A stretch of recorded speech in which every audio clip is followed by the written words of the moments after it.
would you describe the development of your characters from Into Darkness to now this one, Beyond?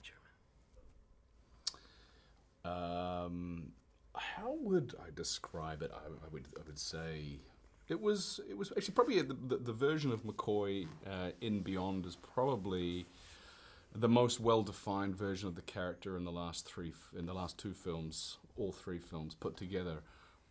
You get to see so many different aspects and elements to him, and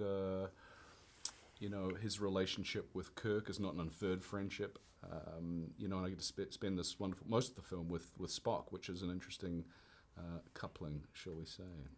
Yes, we should. And for you, what do you say about Sulu? I feel like we're getting an insight into his personal life, and oh yeah. Well, you brought it up. And the fact that his family's stationed on Yorktown, the base that's in being threatened by Krull. So felt like it was cool to have the stakes be personal for him and see how he reacts, and just bring a little bit more of that the personal life in, as opposed to the professional life, and just sort of devotion to Starfleet. Now, do you think Sulu actually put his husband and daughter in that space station to live permanently, or have they just sort of warped in to visit because that's where you're going to be? No, they live there. They live there? Yeah. And wow. okay, that was a question, yeah. Yeah, and that it's according to a scene that was written, he brought them out for his career to that outpost, and thereby experiences an extreme amount of guilt when his actions have indirectly led to them being in danger.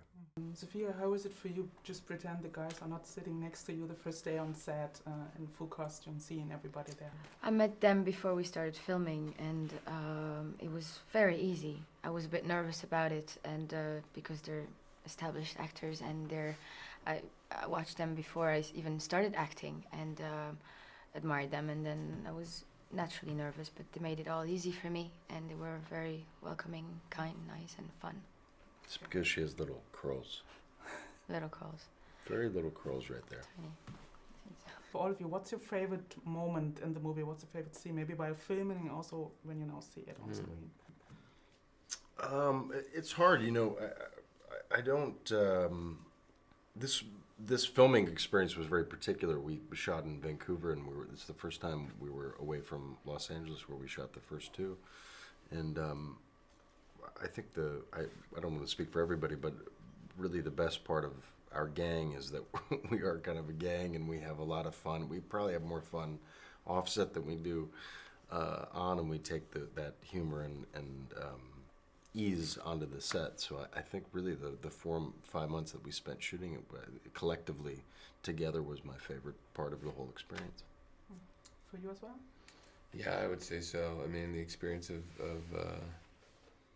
of being together, being away from home, was really quite fun. We made the most of our time there, and then seeing the movie. I really love Jayla's stuff. I really love like the way that she hides her ship, and all the stuff she has when Simon comes, and when Kirk and Chekhov show up and discover her. And I found that stuff all really interesting. Also because I wasn't a part of shooting it, so I didn't know what it would look like. That was all really satisfying. The other guys just told me that you're kind of a gang when you are on set or in the producing. So what does it mean, being in this Star Trek gang? Thanks a lot. What kind of a gang? A gang. It means you have to wear a patch. Hey, man. We're a gang. Don't mess with us. We travel the world. The rest of us. That's the theme song. That is the theme song. Okay. No, look, it's fun. We have a lot of fun, and I think it was probably Simon who said that making this film was probably the best experience of his adult life, and now I guess with the passing of Anton, it's made this whole experience even more special and poignant, and we are a family, And there's someone missing, obviously, right now. Yeah. And how is it? I mean, it's a European premiere tonight, so you're celebrating still That's Yeah, absolutely. But it's a tough one, you know. I mean, it's devastating when you lose a family member, and you know, I said this before. This should be a time of celebrating the film and this beautiful man and his career. But it's very difficult to come to terms with talking about him in the past. It's just so you know, kind of raw and supremely tragic.